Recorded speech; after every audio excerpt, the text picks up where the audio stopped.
Hello folks, welcome back to another Monday night live stream. Apologies, I'm running a little bit late tonight. Two reasons I'm running a bit late. One is I've had a couple of kind of little technical issues there. Something wasn't quite right with the setup in YouTube. And the other one is because I've been sitting playing Mario Kart with my wife. So I didn't leave enough time to get set up properly really and iron out the gremlins myself. So there you go. I was too busy playing Mario Kart. So how is everybody? How's your weekend been? What have you been up to? Who's painting tonight? Who's doing a bit of model building? Who's just kind of kicking back and joining in the chat? There's plenty of people already in here chatting, so let's have a look and see who we've got. So, Furious George is in as well. Good evening, Furious George. He says, why do we love dungeon crawler board games? Because it's safer than doing it for real. You're not wrong there, fella. Rain's in as well. Says, we'll be late about 20 minutes, but we'll tune as soon as I'm home. Not a problem, Rain. I'm sure I'll see you in a little bit. Mark's in from Dice Tales. He's saying, ooh, Dungeon Crawler's my favourite.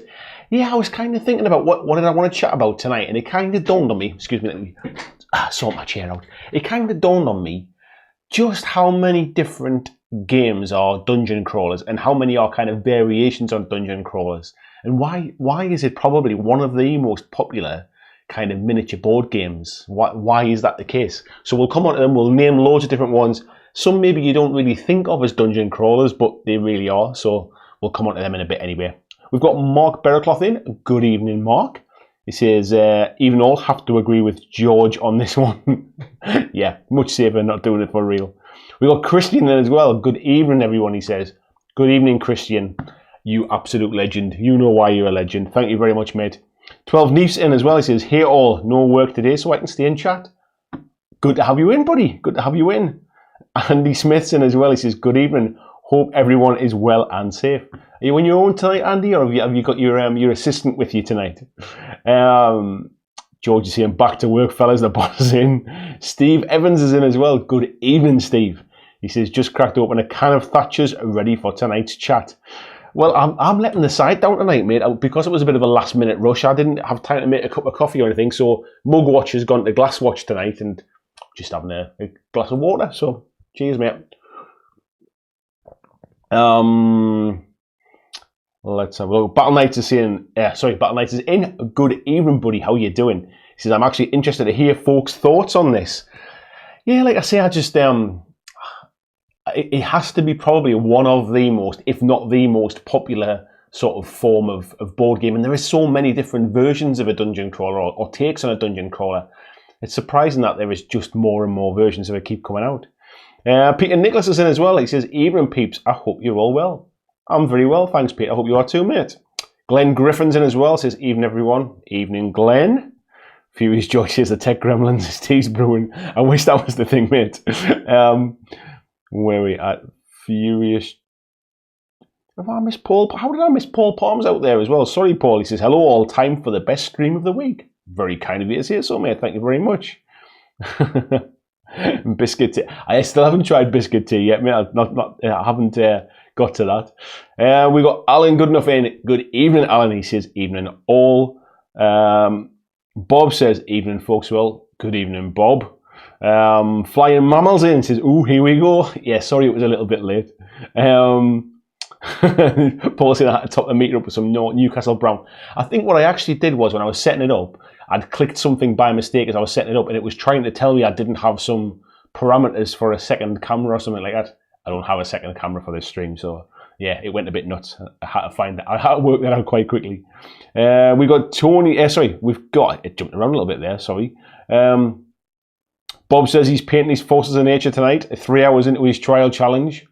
Interested to hear how that's going, mate. Craig Lowther's in. Good evening, Craig. Tim's in as well. Says, how do? Hey, Andy and all. Good evening, Tim. Pete says I've got my trusty axe, some stone bread, rope and healing herbs. Nice one. Tony's in as well. Good evening, Mr. Spooky Time. Skullmunch is in as well. Good evening, buddy. Says, are you taking after those top table lads starting late? Yeah, sorry about that, mate. Like I say, I was having far too much fun playing Mario Kart. We've got Kirill in as well. He says, hello everyone, an easy dungeon walking. Take it easy, mate. Yes, definitely. Craig's still chipping away with his bolt action. Andy, he had an ace weekend and he's been playing trains. Where else are we up to? Flying Mama says goldfish bowl watch. It is kind of a. If I do that, it looks extra big if I do that, but it's just a normal sized glass, honestly. Andy saying his assistant is there. Good evening, Miss Smith. Let's have a look. We've got Philip Tolhurst in as well. Good evening, Philip. He says, I'm desperate to find a decent 4-player versus the game Dungeon Crawler to play with the kids. In that case, mate, I'll be able to help you out tonight, so stay tuned. Thank you for dropping in. Mark's saying, I find it hard to get players for myself. Love that they can solo mostly. That's definitely one of the plus points with a lot of Dungeon Crawlers, is you can play them solo. Johnny Jambo's in. Evening, JJ. He says, evening, Legacy of Dungeoneers. Adam's in as well. It says, morning, leg ends. I'm in for a few moments. Hello, future boy. How are you doing? Craig says he's recently backed 2 on Kickstarter, Dungeon Royale and Bag of Dungeon. It's amazing how many Dungeon Crawlers there are. Like, even just on my shelves behind me, it's amazing how many Dungeon Crawlers are on there. Bob's in the stream is a bit like having a chat with your mates down the pub, best couple of hours of the week. That's how it feels for me, mate. I really enjoy these. They're just, I know I don't get the kind of the feedback of like actually physically talking to somebody, but the fact that I can dive into the chat and have a bit of a conversation, and within kind of a few seconds, whether like 10 or 20 seconds later, it kind of comes back to me, and it's as close as I can get to a live conversation. Battle Knights is saying, hey folks, interested to hear your guys' thoughts on this topic. Definitely, mate. And Paul Palm said, I've been playing too much Switch recently. I can understand it. Yes, the Switch is a new addition to the family, and we thought we'd kind of get something that's like we can kind of just sit on the sofa and play 2-player, and then also have something where if one of us is watching a bit of TV, the other one can have a bit of gaming. Mrs. B is quite a fan of kind of old school platformers and that kind of thing, so it's a nice little kind of compromise, something to do together. And Flying Old Mammal is saying hello to Sarah there as well. Yes, good evening. So, let's crack on with the chat then, eh? So, Dungeon Crawlers. As I mentioned before, there are just so many of them. I mean, the picture that I used tonight in the thumbnail was obviously from Hero Quest. That was probably my first kind of experience of Dungeon Crawlers. And essentially, for those that don't know, or those that are new to gaming or new to my channel and maybe don't know what a Dungeon Crawler is, essentially, a dungeon crawling board game is a game where there is multiple rooms to move through. It tends to be kind of you against the bad guys. Sometimes the bad guys are controlled by one person, so it can be what they would call like an asymmetric game, where you might have 4 players playing the kind of the good guys, trying to co-op together against the bad guys in the maze or in the dungeon or in the building, whatever it is. Sometimes it's run by like an AI deck, or it's run by the board game itself, so you can play co-op against the game. So yeah, like Hero Quest, one person plays as the evil overlord, and then the other players plays the characters. And then you get games like Dungeon Saga, which is kind of like a spiritual successor, I guess, from Mantic. And there is options in that to play solo, so that the game takes care of the bad guys, really. And then right the way kind of up in the modern day, there's obviously a lot more versions of that kind of fantasy trope dungeon crawler. However, there are a lot of games that also use the dungeon crawler mechanic, but are very, very differently themed. So as an example, Star Saga by Mantic, as mentioned Dungeon Saga there. Star Saga is a sci-fi version basically of Dungeon Saga, and again, you're basically moving through rooms. You might be searching for things, you might be attacking things. You're essentially trying to kind of find a route out. More recently, Hellboy is another example of a dungeon crawler-esque game. So you're up against kind of, you play it cooperatively. The game controls the bad guys, the frog monsters in the first couple of kind of case files. And then you also have games like Descent from Fantasy Flight Games. Again, very much fantasy weighted. You then have Imperial Assault, the Star Wars game, which again is just another version of a dungeon crawler, moving through tiles, moving through a map. Here's Negan by Mantic is another version of a dungeon crawler, where again, you're playing co-op, but with a little bit of kind of competitiveness in there as well. And these are just some of the games. There's many, many more, and I'll continue to talk about them as the night goes on. But I just want to get your thoughts. Why is the dungeon crawler as a game mechanic, why is it so popular? Why is it the one that seems to keep coming back and seems to get a retheming and seems to always find a kind of a way to reinvent itself? So I'll pop back to the chat and see where you folks are up to. Andy says, I agree, I like being in the pub. It's like being, he says, yeah, I like being in the pub. It's like being in the pub. Yeah, I agree, mate.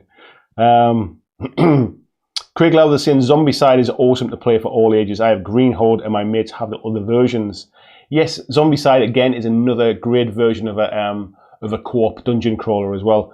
You're not in a dungeon, and I think the word dungeon crawler would lead you to think that it always means that you're kind of in some sort of dungeon or castle keep type thing. But that's where it started from, really. It started from those old kind of fantasy things. But that mechanic is much more used in more kind of modern settings as well. We got Paul M in as well. It says, yo, evening Paul. Paul Palm says the market is crawling with them, you might say. Peter is not a giant caterpillar, mate. Paul's saying he's painting some Dungeon Saga orcs as we speak for use in Vanguard. The stuff in Dungeon Saga, both the terrain, it can be used in other stuff as well. Works really well with Hellboy, and also like the models themselves have loads of uses as well. It's a great game to kind of get use out of it. You know, whether it be sort of even Dungeons and Dragons characters. Kirill says, I'm a Dungeon Saga fan. I have all the expansions. It's a pity that Mantic chosen to stop its production, not to publish a set of updated rules.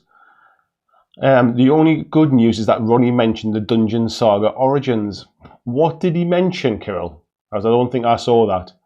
Paul says, is Blackstone Fortress a dungeon crawler? Yeah, it is, mate, really. It's just a very slightly different kind of take on it, but again, it's just the same thing of moving through rooms. Sometimes the board, like Hero Quest, is all laid out. Sometimes the rooms are randomly generated. So if you've played Silver Tower is another example. Warhammer Quest, Silver Tower is another example of a really good dungeon crawler. Even Gloomhaven as a board game as well is essentially kind of a dungeon crawler. Dice Tale says, kids dungeon crawls, D&D adventure systems games, very good. Mice and Mystics D&D, great for the models for RPGs. Yeah. Paul says, it was a bit disappointed gameplay-wise, particularly the Adventurer's Companion, but the models are useful. I've not played with the Adventurer's Companion, actually, but I like the fact it's nice and simple. It's really kind of easy to get into. It's not too difficult. Glenn said, why did they stop production on it? I thought it had been one of their most popular games. I'm not sure, if I'm honest, mate. I did a while ago hear about it, but I wonder if it was just, it might be whoever was making it for them, basically. Maybe it wasn't selling fast enough to warrant another print run. Sarah Smith says, evening all, I've never really looked into dungeon crawlers before. It's interesting to hear about them. So what kind of games do you like, Sarah? Do you play many board games? Do you play are you more into kind of video games and stuff? Do you play miniature games? What kind of stuff do you like to do as well? Gary Hollandale's in. Evening, fella. He says, I think it's because, or I would do if I hadn't jumped off the top of the screen there. I think it's because, where were we? They are easy to pick up and play, as well as more submersive environment story-wise. There's a lot of sort of theme goes around them. You can bang a lot of themes into the game. Yeah, that's for sure. Good evening, by the way, mate, as well. We've got Spect in. Says the best thing about Hero Quest. What is the best thing about Hero Quest? It's the gargoyle, obviously, isn't it? Or it's the instructions for the little furniture. Mark says out of print Lego Heroica for kids as well. I've got that as well. I remember buying that for my kids when they were a bit younger. I've got that at home. Skullmoon says favourite two dungeon crawlers have lots of puzzle aspects to them. Gloomhaven and Mage Knight. I recently moved away from the more Ameritrash type ones due to losing dice rolls too much. Yeah, there's always an element of luck to them, and you can there's some things you can do to mitigate the luck, but anything where you include dice. Me and my wife played Hellboy the other night, Friday night I think it was, and we got absolutely caned in that game. We We cleared out the first room. We decided to take a rest, and then basically frog monsters spawned behind us. Frog monsters spawned in front of us. We got completely surrounded and got absolutely kicked in the next kind of enemy phase. And by the time we got to the boss at the end, just absolutely smashed me off the board. Where are we at? We've got Cohen has come in as well. It says, even folks, about these dungeon crawlers, eh? That's the chat, mate. Battle Knight says, dungeon crawlers are loved due to co-op nature. It works great. I think that's a big part to it, mate. The fact that you tend to know with a dungeon crawler, you know, you can play it together, you work together. It's got a bit of a story to it. They rely quite heavily on the theme. Otherwise, they can be quite. If you get a dungeon crawler with bad theme, it can be a bit of a grind, really. It needs that theme. Marcus Hunt is in as well. Good evening, Marcus. He says, hi, Mr. Burris. Good evening, mate. I think there will always be room for a co-op adventure game where each person can shine in the group and sometimes one person can be the bad guy. I think kind of between yourself and Battle Knights there, you kind of hit the nail on the head. I think the co-op nature of it, more so than most things, really does kind of make those kind of games shine. Bob's saying dungeon crawlers are great beer and pretzel co-op games. Great stress reliever. You can't take it too seriously and to some extent switch off when playing. Open door kill monster. Yes, there is that kind of thing. You kind of know what to expect. It doesn't take a lot of explanation, even if you're not into the kind of the theme. If Hellboy, for example, is not your kind of thing, you get an idea of what you need to do. I need to open that door. I need to kill whatever's behind it, and I need to have a search around and find some treasure or some hidden items or something. We got Chris Moon in. Good evening, Chris. He says, I like to play a single-player crawler. Got back into 40k last year. Going to Games Expo in Birmingham this Saturday. Wanna lick one up? Any recommendations? Well, I'll be at Games Expo as well this weekend, mate. So who knows? Maybe I'll see you there. While I'm on the subject of that, actually, we are having a meet-up as well on the Saturday. So we're going to meet at 3 o'clock in the afternoon. And I think what we'll do is we'll meet at the Mantic stand. I think that's probably the best thing to do because Martin said he would like to kind of catch up with everyone, and he's just had a hip operation not too long ago. So let's not make him walk too far. Let's go to him. So yeah, we'll meet up at the Mantic stand at 3 p.m. on the Saturday for anybody that wants to join us and just come and say hi and hang out and stuff. I'm happy to play games with people over the weekend as well. But yeah, I'll put something in the Facebook group and I'll put something in the community tab on YouTube as well for anybody that wants to come and join us. But dungeon crawler stuff.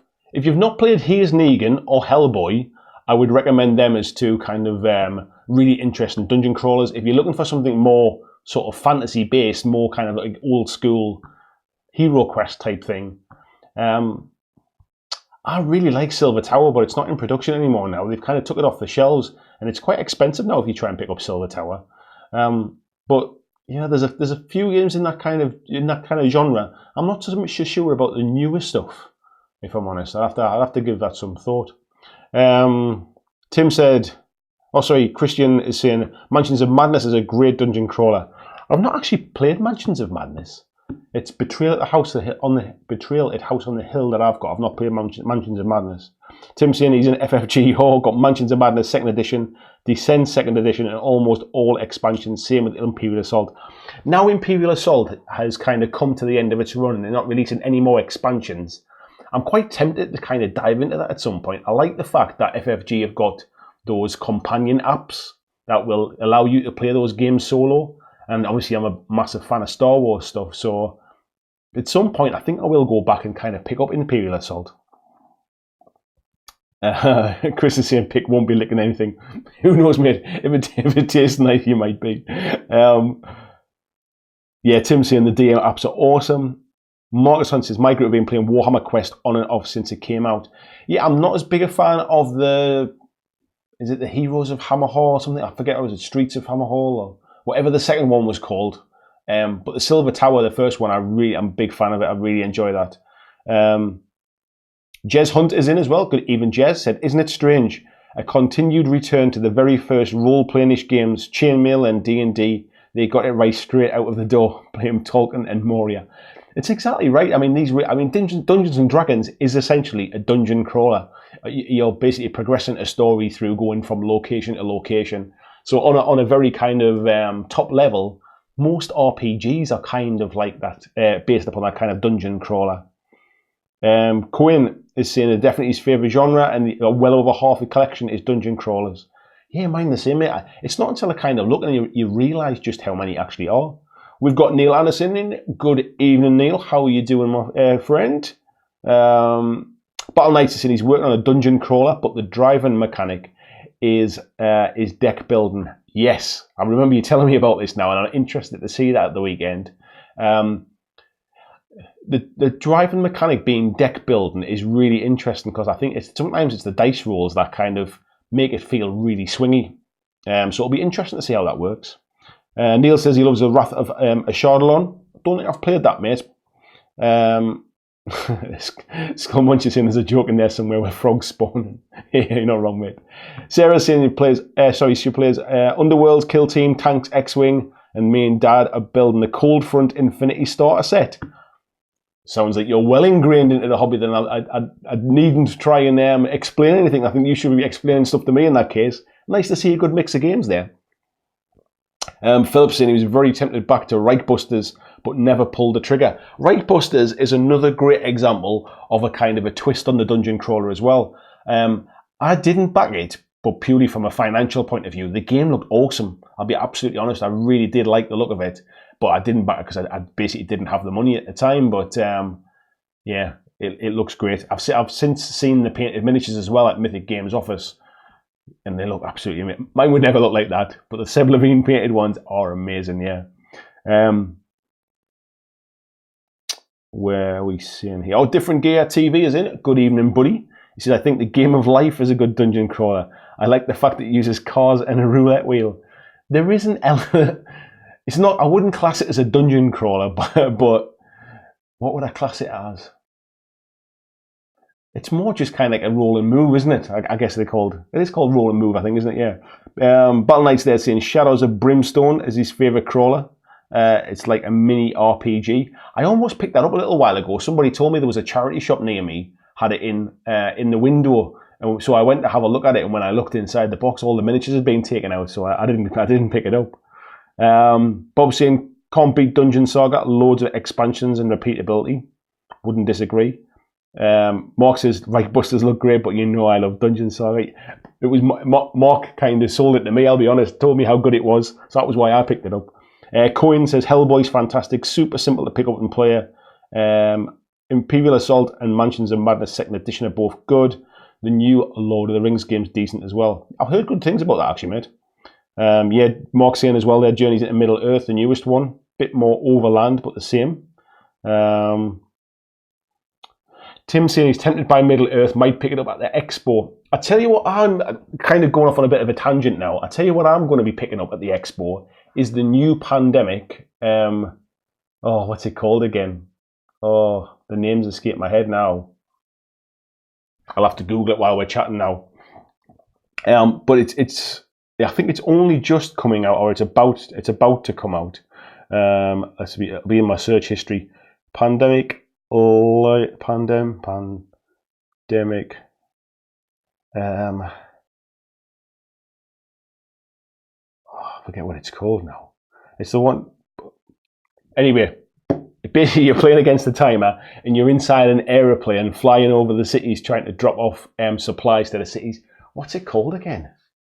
Oh, somebody will tell me in the chat. Anyway, that's what I'll be picking up. I really like the look of that. Philip's saying dungeon crawlers are a step below RPGs, easy to get into without the depth. Yeah, I suppose they are. They're a really streamlined version of an RPG, aren't they? Bob's saying cutthroat caverns, without teamwork you'll never survive, without betrayal you'll never win. And he's saying, has anyone ever played this by Smirk and Dagger Games? I haven't, but I've heard really, really good things about it. Smirk and Dagger do quite a few of those kind of sort of screw your neighbour kind of games, don't they? We've got Animus Oculus in. Good evening, buddy. How you doing? Said, currently playing Blackstone Fortress, and it's an awesome kind of dungeon crawler. I like the way the kind of that dungeon crawler mechanics being sort of tweaked and twisted and turned into something else. And Blackstone Fortress is a really good example of how you can kind of play with that really and take the basic premise of a dungeon crawler and make it something a little bit different. Skullmunch is just saying everybody's already said about the new Lord of the Rings is a great dungeon crawler with an excellent amp. Yeah, I'll have to give it a try at some point. I've not even seen any playthroughs or anything of it. We've got Paul Inman in as well. Good evening, buddy. He says, evening all. Skullmunch is saying he can't wait for May 2020 when I get Bloodborne, another diceless dungeon crawler. Ah. So how does it work? Is it card driven? I don't know much about that, mate. Gordon Stewart is in as well, but he says, back to night shift, enjoy all. Thanks for dropping in, Gordon. Nice to have you in. Jez is saying he's busy painting minis at the moment for Rangers of Shadow Deep by the lad who did Frostgrave. It's a co-op or solo adventure dungeon crawler. Use whatever minis and scenery you want. I'll be honest, that kind of game always puts me off, purely from that kind of just use what you want thing. I always get a little bit like a rabbit in the headlights when somebody says, just do what you want. It's like, oh, too many options. We've got Paul Knox in as well. Good evening, Noxie. He says, hey all, bit late, but I made it. Never late, mate. Good to have you in. Hal's in as well. He says, good day, Andy. Late as always, but hope all is well, mate. Not bad, mate. Not bad at all. He says, spring and summer hits and I get a bit too busy to get anything to the table. But Imperial Assault and Lord of the Rings Journeys are my crawlers. Nice one. Tony says, first response. Oh, did I miss that somewhere? First response. I wonder. Let me know, Tony, what your unless you're seeing how long it takes me to get it in the chat, maybe. Cohen says it's a crawler RPG in a box, but I've heard that Folklore: The Affliction is well worth a look. Not a lot I know about, mate. Rapid response. That's it. Rapid response. Oh, that's what it's about. We're talking about pandemic. Rapid response. That is the one. Yes, that's what I'll be picking up with at Expo. Moxie, has anyone played Boss Monster? Deck building game based on the old 64-bit computer dungeon crawler. I haven't played it, but I've seen the boxes for it. It looks like an old Nintendo cartridge, doesn't it?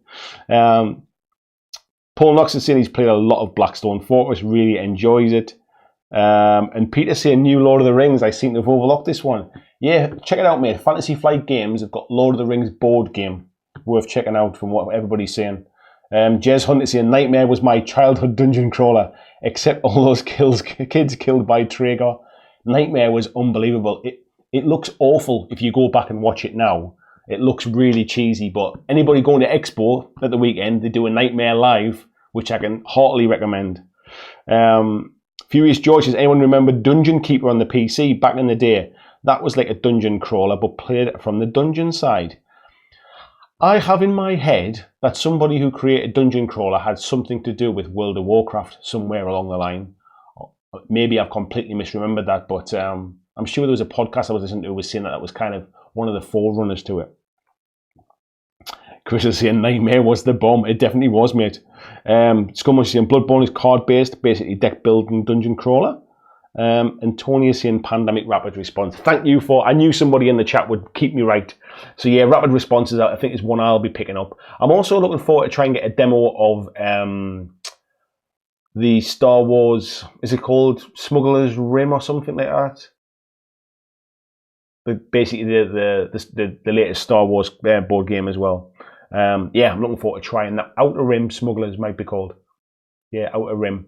I'm looking forward to giving that a try as well. So yeah, back to Dungeon Crawlers, and which was the one? So yeah, if I go and look over my shelf, which games I would class as Dungeon Crawlers, so we've got Space Hulk, definitely a Dungeon Crawler. Necromunda could arguably be classed as a Dungeon Crawler when you play it on the boards. Certainly The Walking Dead, Here's Negan. If I have a look around, Dungeon Saga is there as well.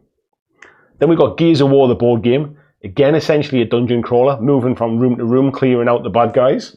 Core Space could technically be classed as more of a miniatures dungeon crawler. You're still going room to room. You're still basically searching for items and trying to escape. Then let's have a look around to this side. What else have we got? We've got Resident Evil 2, definitely another dungeon crawler. using those tiles, moving room to room, clearing out the zombies, same kind of thing. We've also got the new Terminator, which is called Fall of Skynet, which I think uses it's distributed by River Horse Games, but it's actually a game written by somebody else, and it's something I've been given for review, and I've played a few games of it now, so I'll be getting ready to do the review soon. But it's a really good take on dungeon crawlers, because it's obviously set in the future. It's sci-fi. It's set in sort of Terminator timeline, and it's got some nice, neat mechanics to kind of put a bit of a spin on it. So if anybody's played Silver Tower, and you know how you roll your dice, and then you allocate them to the pool, and then people can take dice out from that pool. It works on a similar kind of way to that. So you roll your dice, and then you allocate those dice to different actions. So if you put 6 on your movement, that means you can move 6 squares. If you put 6 on your weapon, that might mean that your weapon might have a special rule that if you have a 5 or a 6 on it, you can do double the damage or something like that. So you can still shoot your weapon on a 1, but if you use a 5 or a 6 on it instead, it does more damage. So it's quite interesting how that works. Now I'm looking forward to doing the review for that. So yeah, that's a Terminator game. We've also got Silver Tower up there, and we've also got Hero Quest, obviously, as well. So yeah, many of my games are dungeon crawlers of some sort. Yeah, everybody's keeping me right tonight. My brain's not working properly. I talked about coming in at the last minute. Johnny is saying he's played a lot of Blackstone Fortress. Good fun. Looking for more old school dungeon crawling, sword and sorcery by Ares Games is hovering in my basket. I don't know much about that, mate. 12 Neefs saying hello to everybody. Good evening, buddy. Everybody then keeps me right with Outer Rim. Thank you very much. Peter said, thought I would mention Space Hulk. It was what got me into the hobby. Yeah. And then Johnny's having a Smuggler's Rim. It's about the smugglers. It's Outer Rim smugglers, isn't it? Yeah, Space Hulk. Definitely amazing dungeon crawler. 12 News says, I want an AOS Blackstone Fortress, though I know it won't be for a long while. I'd be surprised if we get one, mate, to be honest. If you haven't played Silver Tower, definitely worth trying to get a hold of it, or get a game with somebody who has.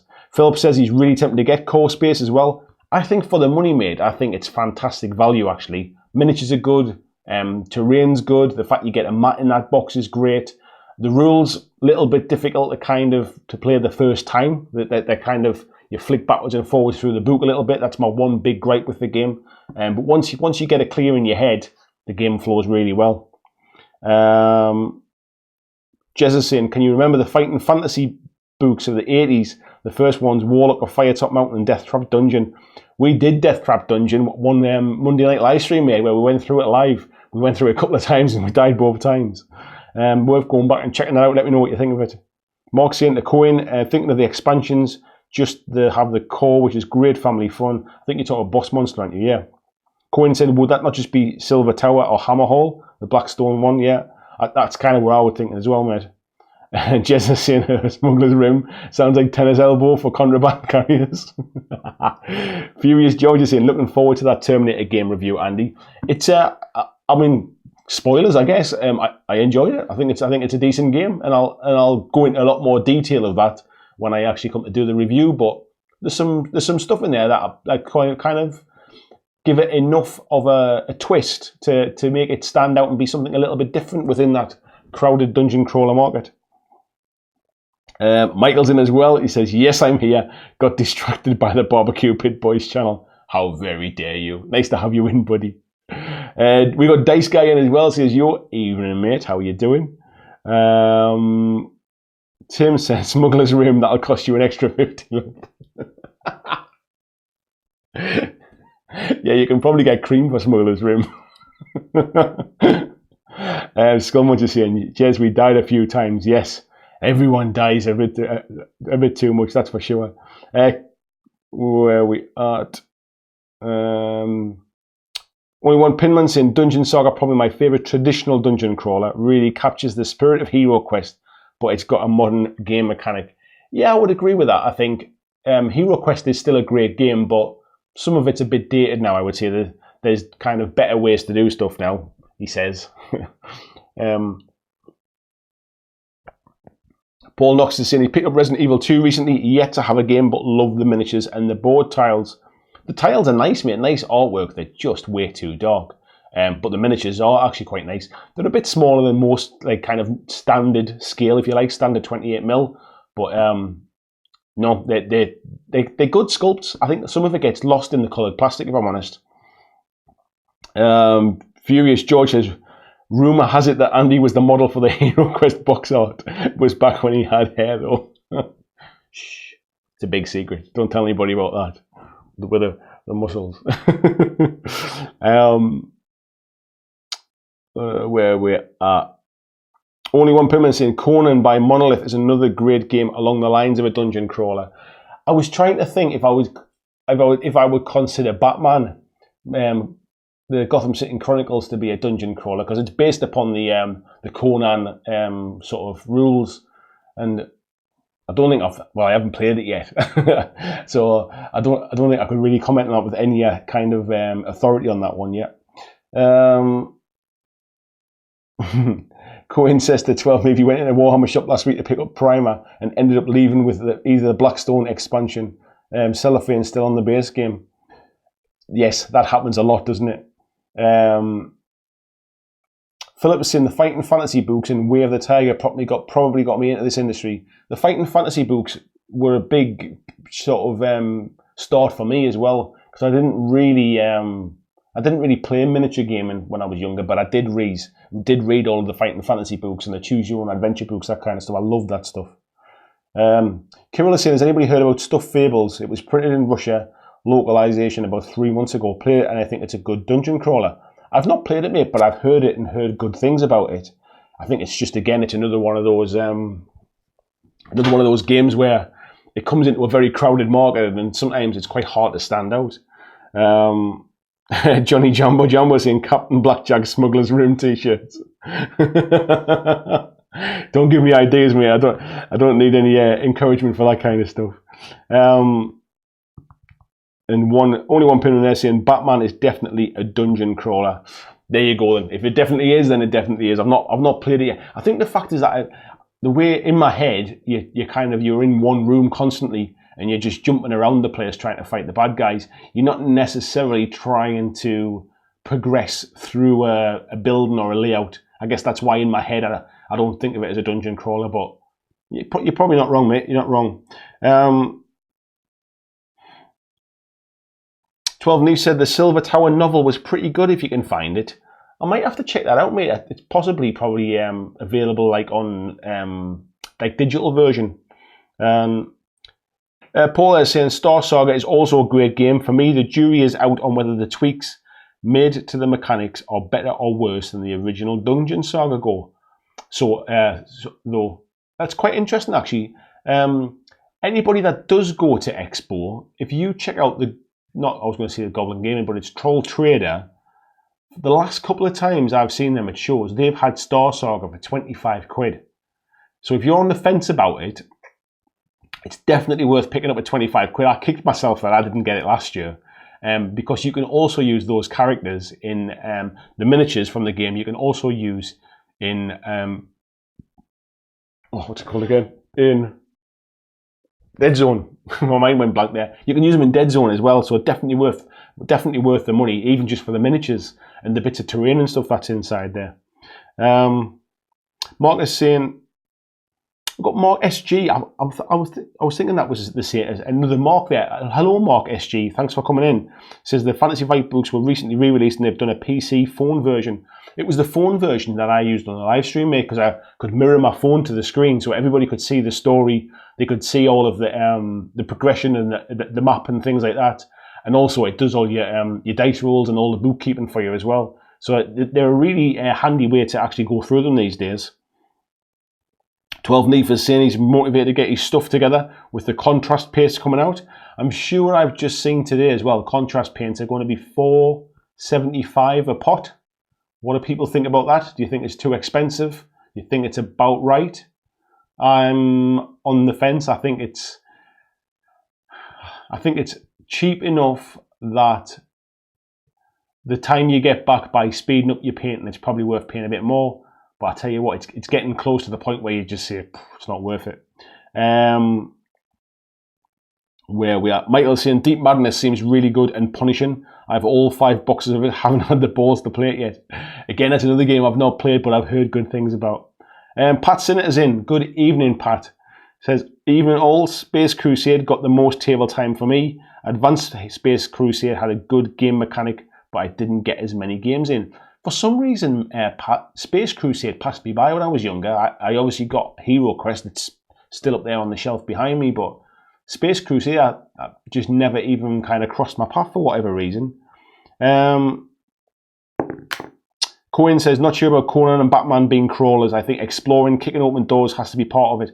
That's the bit that's in my head, that if you're not kind of going into rooms, not knowing what's behind the door, that's when in my head it's kind of like a dungeon crawler, but that's just my opinion. It doesn't make it right.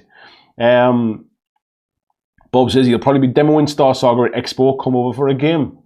There's the man to go and see, then definitely. George is saying, if you could only play one more dungeon crawler ever again, which one would it be? Oh, that's a really good question, actually, of all the different ones I've played. It's a hard one because I think partially it would be Hero Quest because of like nostalgia and because of like where my gaming started all those years ago. But actually, if I think about which one is my favourite dungeon crawler, oh, I'm torn actually. I really like Haze Negan. I like the way it plays. And I also really like Silver Tower. I like the fact that there's some kind of quirky game mechanics in there, like the way the storybook to it is almost like a choose your own adventure type thing, a bit like Fighting Fantasy, where if one thing happens, turn to this page, or if something else happens, turn to a different page. So yeah, I think I'd be torn. I'd probably go Silver Tower if I'm honest. Just because the miniatures that are in there are obviously fantastic as well as the fact that it's a really good rule set. Paul's saying, I haven't seen the Batman boards, but the Conan ones, all in our dungeons, are usually split into zones that might be small buildings or different rooms. Yeah, the Batman one it's almost like one area, if you like. So you can be down in a train station type thing, or like on a platform, and you're jumping from the platforms and in and out of the carriages and that kind of stuff. But there's never there's never an unknown of what you'll find when you go to a different zone. Paul saying 475 sounds about right. Yeah, I was thinking I wasn't expecting anything. I wasn't expecting anything more than a £5, but I certainly wasn't expecting anything less than £4. I think.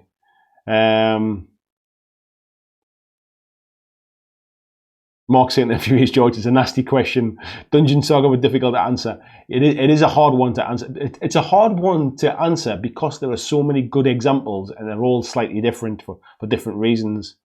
Rain's in as well. Good evening, Rain. Paul saying he picked up the old GW game Chainsaw Warrior on Steam the other day. Same thing with the cards and dice rolls done for you. Oh, that's interesting then. Paul saying midpoint between the small pots and the bigger washers. I couldn't remember how much those bigger ones were, mate. I think I was expecting them to be the same price as those bigger ones. Skullmunch is saying the price sounds okay if they're pushing it as a beginner paint. You can pick up a single pot rather than a base coat and a shade and a highlight. There is that to kind of consider as well, man. I don't think it's a really good point. I don't think I'd really thought about that. That essentially you that one pot does 3 different jobs. So actually it probably saves you some in the long run. Peter saying, anyone else use Space Crusade as a mission for Space Hulk? I never played Space Crusade, mate. Rain is saying Gloomhaven and Medora are favourite crawlers.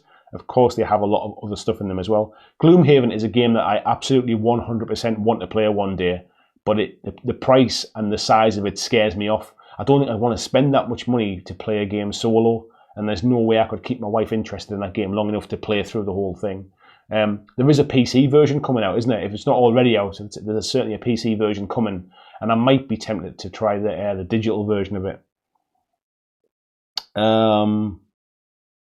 Gary is saying, I wish they would re-release Hero Quest. Yeah, I think there's many people have tried. I think the problem is the license is split across so many different people. So GW don't own the license to it. I think Milton Bradley don't own the license to it now either. I think it's a really awkward, messy thing, which is why it's never been re-released. Paul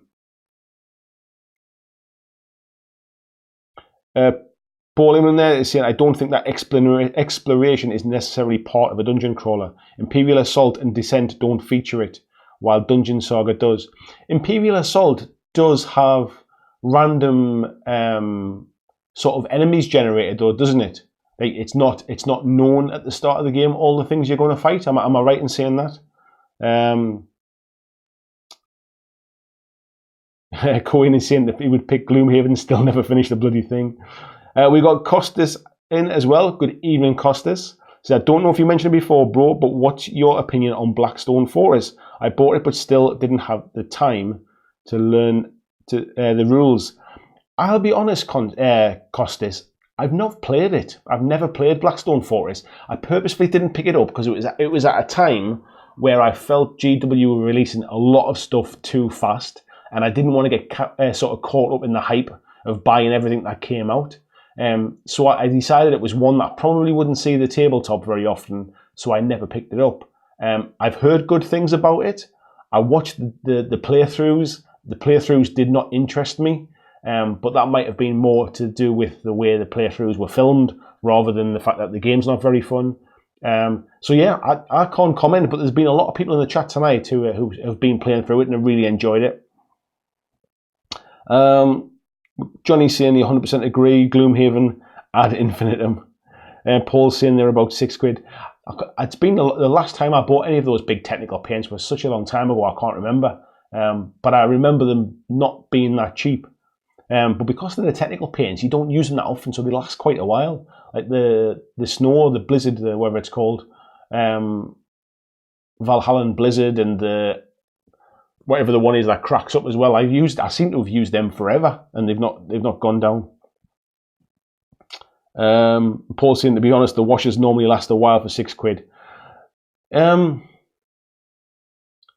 Yeah, it'll be interesting to see how far those how far they go, like how much you can kind of use what's in that pot. I mean, they've obviously purposely gone for those bigger pots because you're painting straight from the pot. You're not going to thin it down, or the vast majority of people are not going to thin it down. Mark says, don't look now, but there are over 100 eyes on it now. I haven't got the numbers in front of me, mate, so if we have got 100 people in, then that's awesome. Thank you very much. He's saying smash that like button. It'd be really nice if anybody that's watching hasn't already subscribed to the channel, please subscribe. There's plenty of things coming on the channel and lots of exciting stuff coming up in the future as well, plus about 250 back videos that you can catch up on.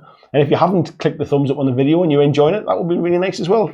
Those kind of things, just as a bit of an aside, all those likes and things just kind of tell people that people enjoyed the live stream actually, because the vast majority of my views don't come during the live stream. I get some of them afterwards as well. So for example, the one we did a couple of weeks ago about the contrast paints is over about 1,300 views now. So people have gone back and watched it afterwards. So if you're enjoying the chat, give it a thumbs up. Paul saying Imperial Assault has reinforcements that the Overlord can bring on. That must be what I'm thinking of, mate. I've not played the game. I've always fancied playing it, but I've heard. I'll give a bit of a plug to the Average Gamers podcast. If anybody hasn't listened to Average Gamers, definitely check it out. They're a couple of guys who play much kind of stuff like we all do, really many different things, mixture of board games and miniature games. They're big into Infinity. They play. One of the guys that's on the podcast has like every single expansion for Imperial Assault, loves the Star Wars stuff. And a lot of my knowledge from Imperial Assault has come from listening to that podcast. Speaking of podcasts, if anybody hasn't checked out the latest episode of Paint All the Minis, I strongly recommend you do, because yours truly is on it. So Dan Adam, who runs the Paint All the Minis podcast, really, really nice guy. Got chatting to him recently when he asked me about coming on to the podcast to do an interview, and we've been chatting on Messenger quite frequently since then. Really, really nice guy, and yeah, we sat and chatted for about an hour. So there's a nice little a little bit of background about me and about my channel, and some kind of like some of my opinions. A little bit like a Monday night live stream. Imagine a Monday night live stream with Dan sitting there asking me bits of questions and stuff.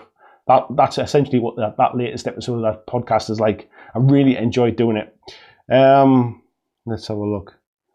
Ian Scammons has just come in as well. Good evening, buddy. He says, has anyone mentioned Dungeon Saga and Star Saga? Yes, mate, we mentioned them quite early on as well. That they're both really good examples of how you can take Dungeon Saga being kind of the very stereotypical dungeon crawler, and Star Saga how you can craft it to feel different with a different theme, like a more modern sort of sci-fi theme. Skullmoney says, my first modern day board game was a crawler, and a great one, Gears of War.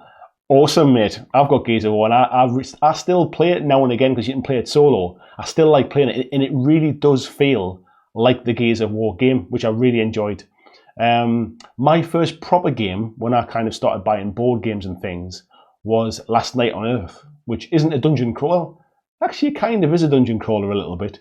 You kind of go a dot about the board and go into different rooms and try and find things to escape off the board. But yeah, that was my first proper board game. Ghost Ace is in as well. Good evening, Ghost Ace. Said the shades are £4.75. Where are people getting £6 from? I've got no idea, mate. Like I say, I don't know how much the pots are. I know they all went up recently, didn't they? About 25p. They all went up in price.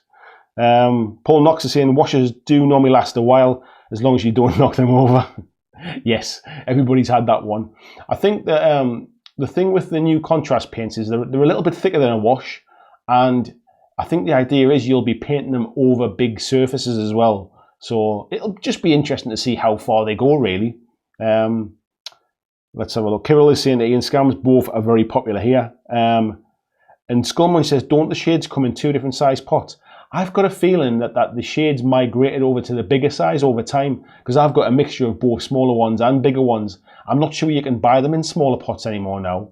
The washers did go into gloss and shade finish, so the gloss ones are really good for sort of metallics and things like that, so that you don't lose the shininess of the metallic paints. But I'm not sure you can still buy them in the smaller pots anymore now. Paul is saying Imperial Assault's really good fun. If you want something a bit different from the more traditional fantasy crawler, definitely give it a try. Plus, you can follow Sarastro's painting videos. His videos are awesome. I think it was his Sarastro stuff. The first thing I saw from him was when he was painting the zombie side miniatures, I think. And I was kind of using that to paint some of my Walking Dead stuff up. He makes some really good videos. Paul saying none oil is €6. He buys in both euros and in pounds. Christian is saying that Skullmoney's only produced the large pots now. I thought that was the case. And Cohen is saying that Sarastro's videos are great. And Paul is saying you need one of those paint pucks. Well worth it. Yeah, Steve from Steve's Small World, who sometimes gets into the chat here, one of my Patreons, he 3D printed a load of little holders for those big pots to stop them falling over. That's really good. Christian saying, don't forget you can get paints cheaper at Element Games and use the BlackJack Legacy affiliate link. Yeah, I'm going to post a link in the Facebook group as well. If anybody is wanting to kind of pick up some of those contrast paints, because I think they go on pre-order, not this weekend, coming the weekend after, which is like the 6th, I think it is. Let me just check my diary for the dates. I think they go on pre-order. Let's have a look. Yeah, did they go on pre-order for the 7th? Pre-order on the 8th to go on sale on the 15th, I think it is. So if anybody does want to pick them up, you'll see in all of my videos, there's a link to my Element Games affiliate link. If you click on that, it takes you through to Element Games. You can then buy your paints. You'll pay the normal discounted rate, and I make a little bit of commission for kind of sending you their way. So it doesn't cost you any more. You get them cheaper than GW prices. Deliveries normally kind of I don't know what it's like with pre-ordered stuff. I assume you normally get it on the day because it goes out early. But yeah, I've always had great service with them.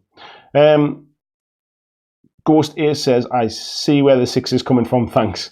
The topic of the video, at my club, we played through Silver Tower as a Descent group, and the story on that is amazing. Yeah, I love the Silver Tower story. To play through it from start to finish, it's a really, really good story. There's some really kind of neat mechanics in there. I like the way that you kind of share the dice between you and stuff. Tim saying, I wonder if the contrast paints are on demo at UK Games Expo. I'd be like 99% sure that they will be, mate. I think people like board gamers who don't really paint board game miniatures are probably target market for that kind of paint. I know there's been a lot of videos recently about a lot of pro painters that got invited across to Games Workshop to have a look at their paints. People like Sam Lenz, people like Pete the Wargamer, the guys from Siege Studios. It was good to see that they'd been invited over to have a look at them, and they had some interesting things to see about them. The biggest problem I had with those GW videos is they didn't really show you any of the stuff they'd painted. They only had like kind of talking heads about them saying how great these paints are, kind of thing. And that was a bit of a shame. I would have liked to have seen some of the paint jobs that they'd done.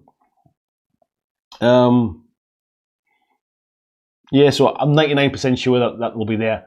They were at another convention recently that they've just been to somewhere else. I can't remember where it was. But yeah, I'd pretty much say that they will do. It's the perfect thing for them to get in front of people where you can sit down. If you remember GW being there last year, they had the big area where you could sit and paint a miniature. I can imagine they'll do the same thing and you'll be able to try out those paints. The best thing is that a lot of people don't, like people who are seriously into board gaming and don't really care about miniature stuff, probably don't really sort of not that interested in Games Workshop stuff. I remember seeing the fact that there was hardly any people sort of demoing Necromunda or demoing sort of Shadespire at a time last year. It was so you could get to the booth quite easily. They had a massive booth, and they're a major sponsor again this year. So I can imagine if they've got their contrast paints out, you'll be able to get a seat pretty easy to try them out. Paul said he got his on eBay, £6.10 delivered to Spain, probably cheaper. Only one Pinman is in human interface be a better human is in transit from China. It looks to have a crawler mode. If you like cyberpunk, it might be worth looking into. I've never even heard of that, mate. I'll have to check that one out. Tim says we'll definitely give them a bash at Expo. Yeah, I'd be really surprised, mate, if they're not there. If they're not, if they're not on display there, mate, to try out, I'd be massively surprised. And only one Pimmon says, anyone here looking forward to Infinity Defiance? Yes, I am, mate. And I'm going to say it anyway. I was thinking, can I say it or can I not? I've got a private press meeting with Corvus Belli at Expo to demo a new game from them. My assumption is that it's going to be Defiance, because I can't imagine they've got anything else coming that's going to be taking precedence over that. So hopefully after Games Expo, I should know a bit more about it. Cohen says, I agree with those GW videos. Call me cynic, but I'd like to see some real results rather than talking heads and professional studio lighting on some Space Marines. Yeah, they've spent all that money to get all those sort of painters over to Games Workshop. I mean, they've obviously paid for flights and and hotels and stuff, and they've called them all over. And then basically so far we've just seen them saying about how they'll be really interesting and how they'll find some good uses for them, and they're saying really nice things about them basically. If you fly me over to the States and let me try out something, maybe I'd feel obliged to say nice things if they then sat me in front of one of their cameras. I might say something different kind of in private, but I'm sure if they've just wined them and dined them for the weekend and then put them in front of a camera, they'll probably have quite a nice, warm, fuzzy feeling. I'd like to see, these are pro painters. I want to see what they did with them. I'm not really bothered about whether they thought they were good or not.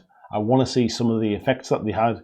To be fair to Wargamer Pete, if anybody's not checked out, or Pete the Wargamer, if anybody hasn't checked out his channel, he's done a couple of videos where he's used the paints. I assume they must have been able to take some away with them.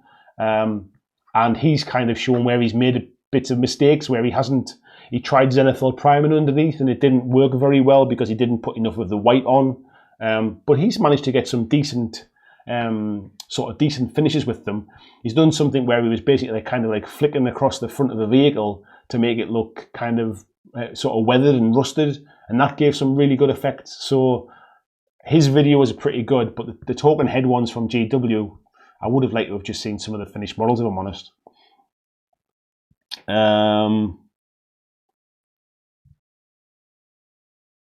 Skullmunch is saying interested in Defiance. Yeah.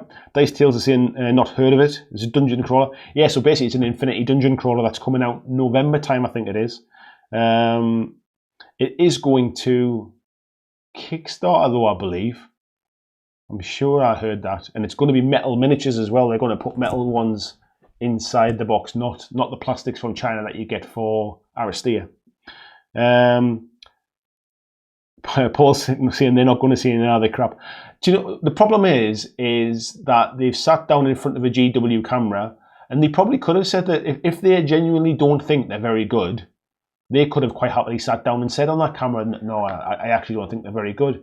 But there's no way GW were going to edit that into the final video. I mean, there was like some of the stuff that when Sam Lenz is talking on camera, he's basically saying how he's never been to Warhammer World before and it was an absolutely fantastic trip. And I'm thinking, did he not have anything nice to say about the paints? Is that why you've included that? So I'm not skeptical as such. I'm just, I'd rather see the finished kind of article. I'd rather see what they managed to do while they were kind of playing around with them. Philip says there is a pic of one of the minis from that weekend floating around on Facebook. I'm not sure if it's from that weekend, because the one that's floating about, if it's the one I'm thinking of, basically the guy did like a zenithal prime underneath it, and I'm not sure if they'd have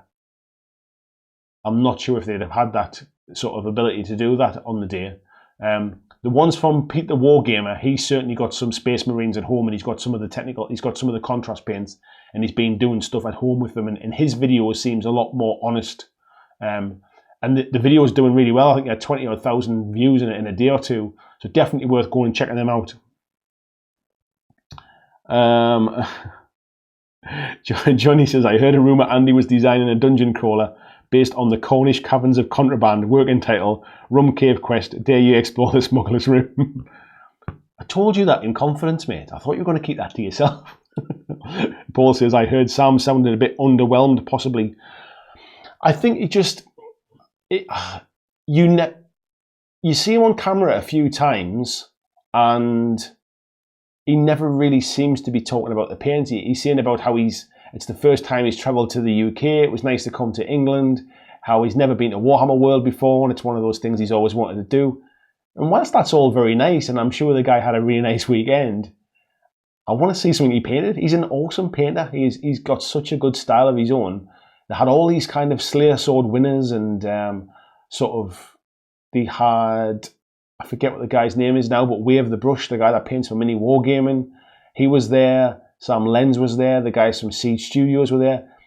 A lot of what they said, nobody was kind of like gushing about them, saying that they're fantastic. So maybe that is the job of the paints. They really are kind of for more sort of getting it done fast or more entry level painters. And if that's the case, then great. That's all I'd be using them for. I was just really keen to see what pro painters would do with them, what kind of techniques they would find, maybe trying to wet blend them together or kind of layering them, or maybe just finding things like what Pete's been doing, I suppose, trying to use them to weather things and stuff. But what I would say is the stuff he's done with them certainly doesn't speed up the process. It's just a different tool to get the same effect. Maybe slightly faster, but I wouldn't be sure. Where are we at? Neil saying same old lids on the new contrast paints. Yeah, definitely the same lids, mate, the same pots. Paul says, I'm sure they're great, but if you're Sam Lenz, they're probably not so necessary. Which then begs the question, why on earth did they fly all these people over to kind of, were they hoping that they would rave about them? Dice Tales is saying, I guess he's an airbrusher. Contrast not aimed at airbrushes. I don't think Sam Lenz is an airbrush guy. He probably wouldn't, but there was no kind of like Angel Heraldes there. There was no sort of Seb Levine or any of those guys. These were the kind of the YouTube painters, I think, that were there, really. The kind of the more celebrity painters, if you like. But no, I don't think he's particularly an airbrusher.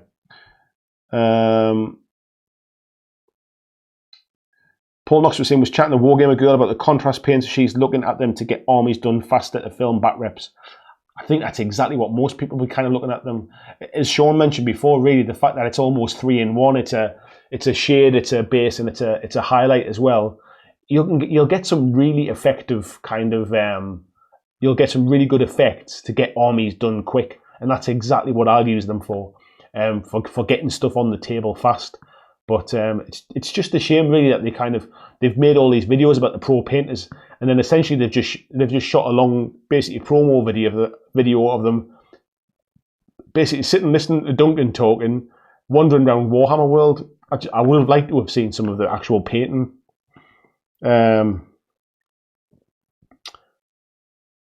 Scormuch is saying, wrong audience, pro painters don't need them, pick a random off the street and ask them to paint a Space Marine with it.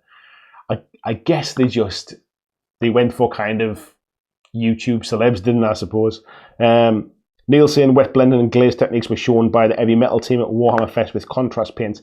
See, why didn't they just put that in the video? That's what we want to see. We want it, like they've pitched this as like these are all the pro painters that come to try them out, but then they've not shown what they did. Paul says just fly the pro painters over because it makes a nice video. Sadly, that's what it appears to have done. Christian says, to be fair, pro painters are going to push paints to the limit. You can't really do that in a few days. You can't, mate, and that is a really fair point, but I would have just liked to have seen... I'm assuming they wouldn't have just slapped it on like everybody did at Warhammer Fest. They wouldn't have just slapped it on to see what it looked like on the finished article. They'll have tried some kind of sort of little tips and techniques and try stippling it on and try blending it, and just... They'll have been sort of playing with it, really. I would have liked to have seen what they did. And they were there for a full weekend, I think. I think they were there for the full 2 days. Johnny is saying, off the top of your head, is there a Judge Dredd dungeon crawl game through the Mega City Tower blocks? Would make a great game. I don't think there is, mate, but there is a Judge Dredd game coming. So if you've played Strontium Dog from Warlord Games, there's a Judge Dredd game coming very soon that's based upon Strontium Dog. Michael says, when are they coming, the paints? So they're up for pre-order, not this weekend coming, the weekend after, and then they're available, is it like the 15th, I think it is? They'll be available from then, so yeah, middle of June. Paul's saying they're true, be good to see what they do with them, wonder whether they see any award-winning miniatures using them in the future. I think you'll see some fantastically painted miniatures, and somebody will say, oh, I used this contrast paint on this particular part because it gave a nice effect. I don't think you'll see that big kind of areas covered, because the pro painters at that level, they're kind of competition winners. It's a completely different skill. They don't even use paint the same way we do. 12 Neef has seen a lot of the pro painters are showing off their work on their channels. I assumed they would be. I've only seen Peter Wargamer's stuff. I've not seen anything from anybody else yet. Philip saying, what's the app for Descent like? Anyone know? Mark saying he likes it. I've heard that it's pretty good as well, mate. It's I think it just really speeds up and simplifies the game. Paul saying, what do we think of the new GW Paint website? I've not actually seen it yet. I've not looked.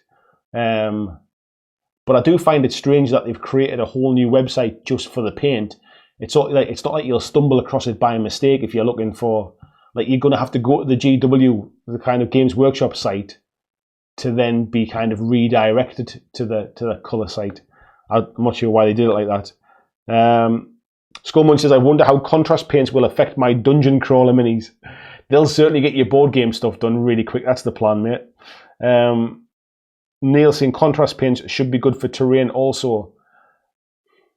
I'm not sure, mate. I guess it depends on the type of terrain. From what I've seen, they look a little bit patchy over big, flat areas.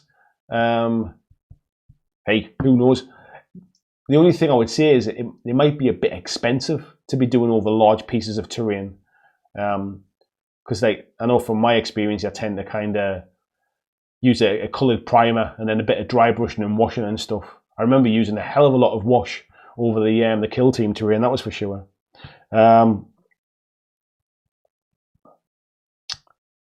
Furious George says, were you big on 2000 AD as a youngster? I was a massive fan of 2000 AD. I think I've mentioned before, when I was a kid, I had a cousin who played kind of historical wargaming, and he wouldn't let me kind of touch his miniatures. However, he did read the 2000 AD Judge Dredd comics, and he used to give them to me when he'd finished. So I had a huge collection of Judge Dredd comics that were kind of passed down from him. So he'd get the latest one, read it, and then pass it off to me. So that was kind of my first entry into comics as well, and into the world of geek, I suppose. So yeah, I was a big 2000 AD fan back then. Dice Tales is saying the app still pushes you more dungeon rush than dungeon crawl. If you crawl, you get bad effect and die quickly. Interesting that it kind of leads you down a certain way of playing. 12 Nefa saying, has anyone tried the Privacy Oppressed dungeon crawlers? I have their Unleashed game, but I haven't tried it yet. Is that, what's it called? Is it Room 7 or something? Is that one of their games? I've not, in answer to your question, no, not tried them, mate.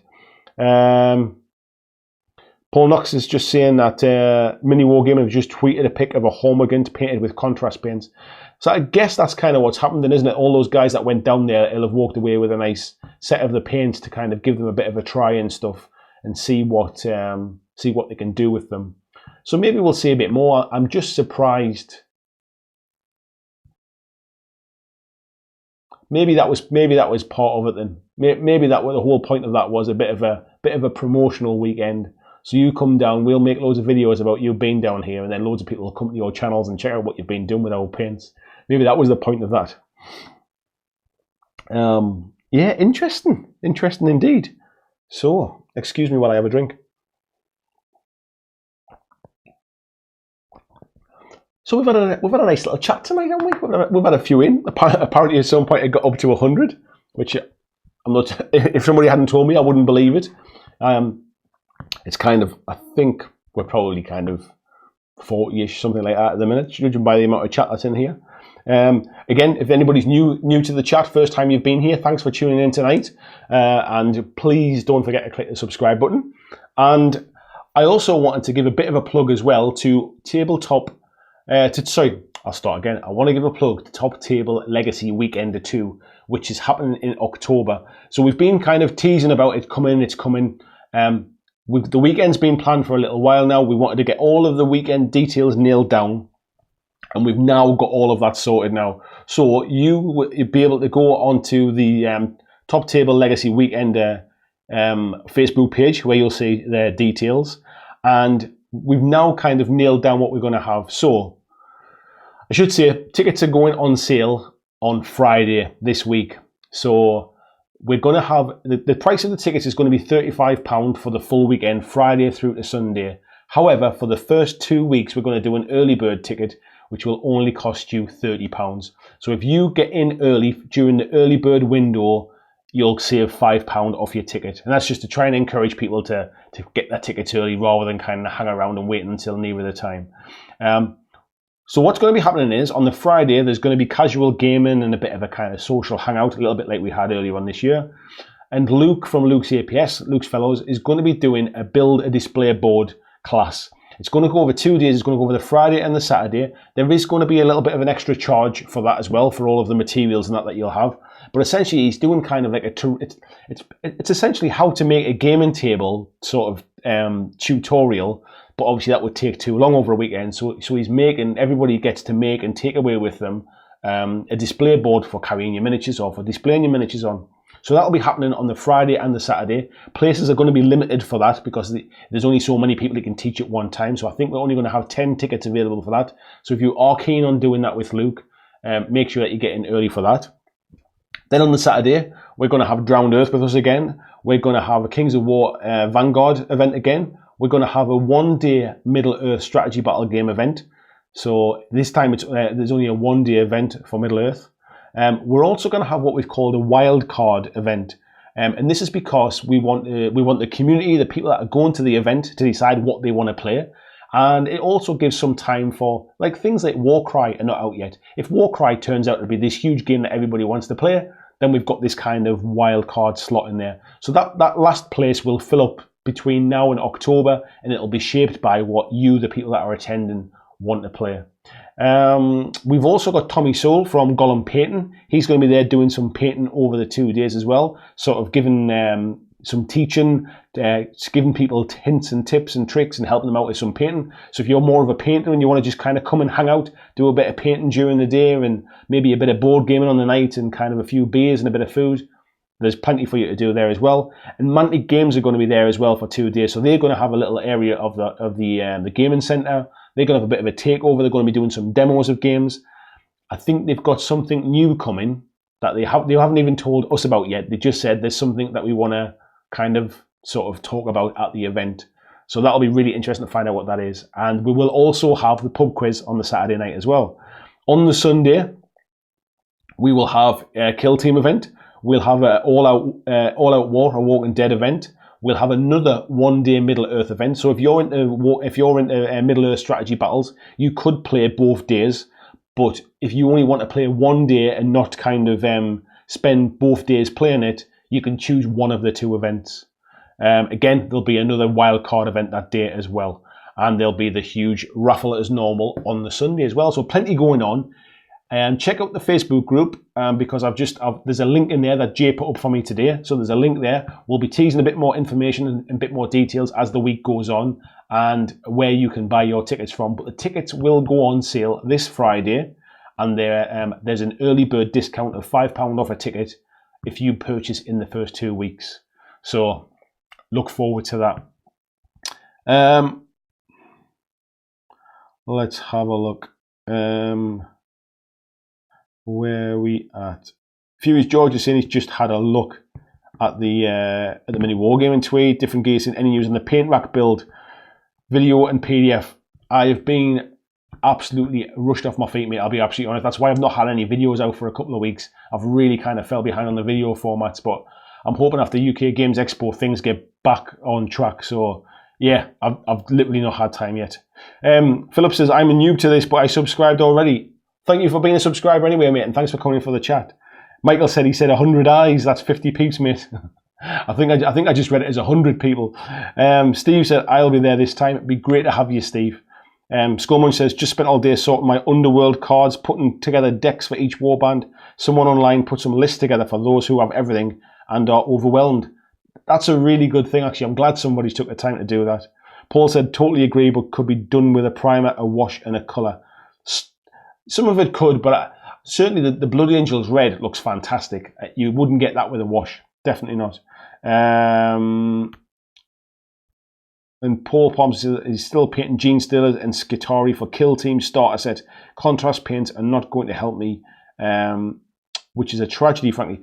Paul, if you check out, I've got a painting tutorial about how to do Gene Stealer, how to speed paint them. And in that video, I use a white primer and I use a lot of washes as well. And it really does get them done fast. So if you're just trying to blast through them and get a decent finish on them, check out that video, mate. Peter says he's just literally finished building his Jackal Alphas. Now, if only I had some sort of contrast paint to quickly paint him. Well, if you can afford to wait a couple of weeks, mate, you will certainly have them too. So we're getting towards the end of the chat tonight. This weekend, obviously, we've got UK Games Expo coming. So anybody that is going there, please drop me a note. It would be awesome to catch up with some of you. We are having like a bit of a semi-official meet-up. So Saturday of the event, 3 p.m. in the afternoon, we will meet up by the Mantic Games stand. So you'll certainly see me. If you don't see me, you'll see the Mantic Games stand, and I'll be over pretty quick. So yeah, don't forget if you are at the expo, and even if you can't make the 3 o'clock meet, drop me a little message and let me know you're there. It'll be awesome just to say hi if I see you around, or if you see me around as well. Don't be frightened to just stop me and say hello. I'll have one of my BlackJack t-shirts on, so you won't miss me. But if you do see me there, please do say hello. I'll be there on my own. I'd love to say hello to as many people as possible. Those of you that are going that want to play some games, I know Sean and Ruth, we've already talked about it. I know Tony was talking about it as well. If you want to roll some dice and play some games, drop me a note and we'll try and find out what day is going to be best. But yeah, I'll definitely make some time to play some games with you as well. Because like I say, I'll be on my own, so I'll be looking for some people to play with, to be fair. 12 Neve said he's excited for the contrast paints to get the board games done. Like things like Silver Tower and Space Hulk. Got Loon Curse, a great way to start a new force. Definitely. And Steve says somebody's got to keep Bob company over that weekend. You are not wrong, mate. Somebody is going to. He's got a bit of a tall order, and the two of you doing that, I think, is amazing. George is saying, any last minute survival tips for those going to Expo? If you're planning on carrying a bag with you, take some water and some snacks, because food can be expensive, and sometimes the queues are quite big to get food and drink. Don't try and do everything. Do a bit of research before you go. Look on the website. There's a really great show guide that tells you exactly what's there and what's happening, and try and plan out the things that you really don't want to miss. If there's a certain game that you want to demo, or there's a certain kind of seminar thing that you want to see, build your day around that. Do the things you really want to do, and then kind of sort of build around it. But don't try and cram everything in, because you'll end up not really enjoying anything. So yeah, those would be the kind of last minute tips I would give. Cohen saying, anyone going to Tabletop Scotland in August? I've got no plans to at the minute, mate, but I keep hearing about Tabletop Scotland. I listen to a few podcasts, things like, what's it called? Thingy Frog, something. I'm butchering the poor names now. Let me have a look in my podcast list, and I'll tell you what they're called. That's one. What the hell is that one called there? Unlucky Frog Gaming, that's the one. Unlucky Frog Gaming, who are guys from Scotland as well. And I think they might actually have something to do with Tabletop Scotland. They might be like the media partners for it or something like that. And I also listen to We're Not Wizards as well, another Scottish podcast. And they're always mentioning that kind of stuff. So it's something I'd be interested in for sure. Let's have a look. Peter Nicholas is saying, 12 Neef, you're going to be very busy painting. Let us know how the paints work. Christian saying, wish I was going to Expo. Would love to get my hands on those little dragons from Mythic. Yeah, 60 quid, those dragons. I couldn't believe the price when Az told me. Az told me a while ago, he said they were thinking about selling a few of those dragons there. Did I think they would sell? And I said, I can't believe you're selling them for 60 quid. Like, they would sell at twice that price. They're huge. So yeah, anybody that gets the chance to pick up one of those Mythic dragons on the day, you're in for a treat. I've seen them and they're amazing. Ruth is saying, night everyone, thanks for the natter. See people at the weekend. 100% I'll see you at the weekend. Thanks very much for dropping in tonight, and we'll speak soon. 12 Neef is saying he hasn't painted anything since November, so I guess this is his punishment for being bad. George says, Scotland's only up the road for Andy. I'm practically on the border, mate. It's not too far, actually. It's probably closer for me to go to Tabletop of Scotland than it is to go to Expo. Paul saying he hasn't painted for about a week or two. Feels so bad. Joyce says he's pretty much Scottish. I think even we in the northeast kind of get to be honorary Scots. I think we're less English. I think that's what we get kind of considered to be. 12 Neef says he's going to the Warhammer Citadel Weekender in Texas in a few weeks. That's where they've just opened that cafe place, isn't it? It looks really good, the pictures I've seen. And Paul is saying 12 Neef is saying to Paul, I paint like a madman for Adepticon, so afterwards I'm always burned out for a few months. Yeah, I can imagine that, mate. It probably gets to the point where you've just kind of had enough. So what we'll do is I'll kind of round that up now. Thank you everyone for coming into the chat tonight. If anybody would like to consider being one of my Patreons, I'd like to say thank you to all my current Patreons and the continued support that they give. If anybody else would like to join in that as well, you'll see a link below in the description of this video. Thank you to all of the YouTube members as well. So anybody basically wondering why some people have green names with a little logo beside them, these are the folks that support me on YouTube as part of the YouTube member program as well. And there's a couple of little benefits for them as well. So thank you very much to you folks. Anything else I want to say hi to? Just that I think I'm coming up to about 4,700 subscribers now. A little while ago, I had a bit of a kind of a little dream, a little plan. I was going to try and get to 5,000 for Expo, but it looks like I've missed out by about 300 subscribers, or maybe just under 300 by the time Expo comes around. So that's a bit of a shame that I've missed that. But if you like the channel, if you like what I do, and any of your friends don't already subscribe, please do give them a shout, point them my way, and let them know about the channel, because that always helps spread the word as well. I'll be getting back onto the video bandwagon. I've been a bit lax for a few weeks due to a few issues, which I probably won't go into. But yeah, I'll be getting back onto the bandwagon soon. Loads of stuff to come from Expo as well to catch up on. And no doubt next Monday will be a bit of an Expo review, telling you about all the games I played, all the things I'm looking forward to seeing, and maybe some of the secrets as well, because as I said before, I've got a bit of a secret invitation to Corvus Belli, and I've also got a secret invitation to Mythic Games as well. So hopefully I'll have some more things to tell you about. So thanks everyone for watching, and I will see you all in the next video or in next week's live chat. Thanks now.